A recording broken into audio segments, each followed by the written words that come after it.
आप सभी का हमारे YouTube चैनल पे बहुत बहुत स्वागत है। आइए सुनते हैं आज माघ मास महात्म्य में तीसरे अध्याय की कथा। तो बोलिए प्रेम से भगवान विष्णु की जय, माता लक्ष्मी की जय। राजा बोले कि हे मुनि श्रेष्ठ, सब सिद्धियों का निवास स्थल, अनेक आश्चर्यकारी वस्तुओं से युक्त यह पर्वत ऊंचा और लंबा चौड़ा है। ऋषि बोले कि यह पर्वत 36 योजन ऊंची चोटी पर 10 योजन चौड़ा एवं निचले भाग में 16 योजन चौड़ा है। हरि चंदन, आम, मंदार ये शोभायमान और देवदारू, साल तथा अर्जुन के वृक्षों से सुशोभित है। काला गुरु और लवंग के वृक्षों से तथा लता गृहों और कुंजों से शोभायमान है, जो सदा फल फूलों से परिपूर्ण रहता है। दुर्भिक्ष से दुखी भृगु जी इस सुंदर पर्वत को देखकर प्रसन्न चित्त हो वहीं रहकर कंदराओं, वन और उपवनों में बहुत दिनों तक तप करते रहे। हे राजन, भृगु ऋषि के आश्रम में एक दिन उस पर्वत पर से विद्याधर का एक जोड़ा उतर कर आया। दुखी होने से समीप में आकर उन्होंने मुनि को नमस्कार किया। इसको देखकर भृगु जी सुंदर शब्द में बोले कि हे विद्याधर, तुम दोनों क्यों दुखी हो? ऋषि के वचन को सुनकर विद्याधर बोले कि हे तपस्वियों में श्रेष्ठ, मेरे दुख का कारण सुनिए। पुण्य के फल से स्वर्ग में देव शरीर को पाकर भी किस पाप कर्म से मेरा मुख व्याघ्र जैसा हुआ, जिससे मुझे शांति नहीं होती। दूसरा भी कारण सुनिए। यह मेरी पत्नी स्वरूपवती, मधुर वाणी बोलने वाली, कल्याणी, नाचने गाने में चतुर तथा सब लक्षणों से युक्त है।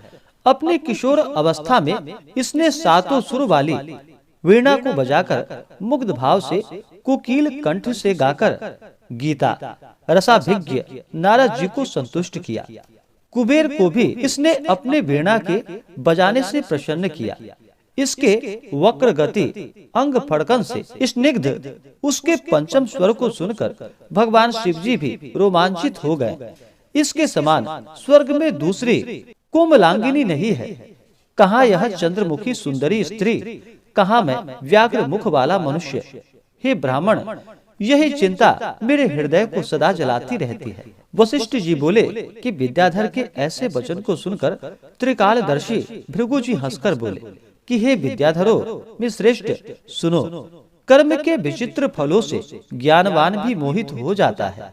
मक्खी के पैर के विष के समान छोटे भी पाप का फल दुखदायी होता है।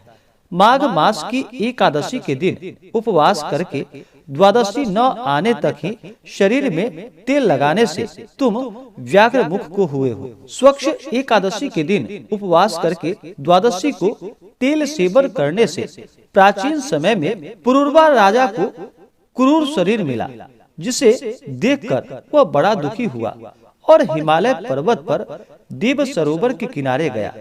प्रीति पूर्वक शुद्ध स्नान करके कुशासन पर बैठकर घनश्याम कमल नेत्रों वाले शंख चक्र गदा पद्म पीतांबर कौस्तुभ मणि तथा वन मालाधारी विष्णु भगवान का राजा ने जितेंद्रिय हो हृदय से चिंतन कर 3 मास तक निराहार रहकर दारुण तप किया।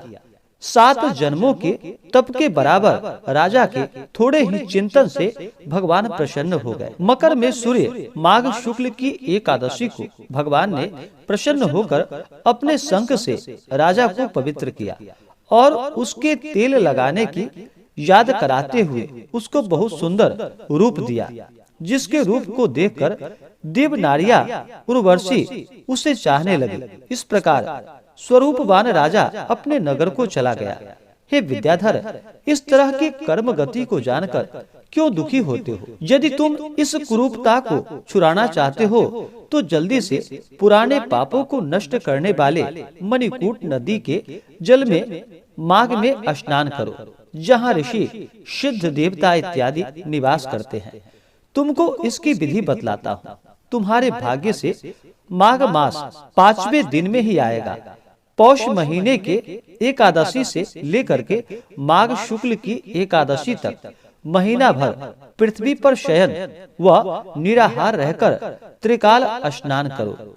सब भोगों को त्याग कर और जितेंद्रिय रह तीनों समय विष्णु भगवान का पूजन करने से तुम सब पापों से छूट जाओगे। तब मैं द्वादशी के शुभ दिन आकर पवित्र जल से शिवजी के स्तोत्र और मंत्रों से तुम्हारा मुख कामदेव के समान कर दूंगा। हे विद्याधर, तब तुम इसके साथ सुख पूर्वक क्रीड़ा करना। माघ मास के प्रभाव को जान सदा माघ स्नान किया करो। हे राजेंद्र, इस तरह सर्वज्ञ महात्मा भृगु जी ने विद्याधर को एक गाथा फिर सुनाई। माघ स्नान से विपत्ति पापों का क्षय होता है, जो सब यज्ञों से अधिक है और सब दान का फल देता है। हे विद्याधर, यज्ञों से योगों से तीव्र तप से माघ मास अधिक फलदायी है। पुष्कर क्षेत्र, कुरुक्षेत्र, ब्रह्मवर्त, पृथुद्रक, काशी, प्रयाग तथा गंगा सागर संगम स्थानों में जो फल 10 बरस नियम करने से मिलता है, वह फल माघ में 3 दिन स्नान करने से निश्चय ही मिलता है। जो चिरकाल तक स्वर्ग में रहना चाहो, वे मकर के सूर्य में कहीं भी जल में स्नान करे। हे राजेंद्र, आयुष्य, आरोग्य, संपत्ति, रूप, कल्याण और गुण प्राप्त करने के इच्छुक को, पाप और दरिद्रता से डरने वाले मनुष्य को यथा दरिद्रता, पाप और दुर्भाग्य रूपी कीचड़ को धोने के लिए माघ में स्नान से बढ़कर और कोई उपाय नहीं है। माघ स्नान चाहे श्रद्धा अश्रद्धा कैसे ही किया जावे, पूरा फल देता है। बिना कामना के या कामना से जहाँ कहीं घर के बाहर जल में माघ स्नान करने वाला इस लोक और परलोक में दुख नहीं पाता। महीने के दोनों पक्षों में चंद्रमा के घटने और बढ़ने की तरह पाप नष्ट होते हैं और पुण्य बढ़ता है। खान में अनेकों प्रकार के रत्न पैदा होने की तरह पुत्र, पौत्र तथा संपत्तियां बढ़ती हैं। जैसे कामधेनु कामों को तथा चिंतामणि चिंतन फल देता है, उसी प्रकार से माघ स्नान सब मनोरथों को अवश्य पूर्ण करता है। जैसे सतयुग में तप करने से तथा त्रेता में यज्ञ करने से जो पूर्ण ज्ञान होता है, वही ज्ञान द्वापर और कलयुग में माघ स्नान से प्राप्त होता है। हे भूपति, सभी वर्णों तथा सभी आश्रमों को माघ स्नान धर्म की धारा अवश्य पुनीत करती है। भृगु जी के वचन सुनकर विद्याधर ने उसी आश्रम में माघ महीने में उनके साथ पर्वत के झरने के सरोवर में विधि पूर्वक स्त्री के संग स्नान किया और भृगु जी की कृपा से हो जाने पर मणि पर्वत पर आनंद करने लगा। प्रसन्न चित्त हो उस पर अनुग्रह करके भृगु जी ने विंध्य पर्वत पर आए और विद्याधर का मुख कामदेव के समान कर दिया।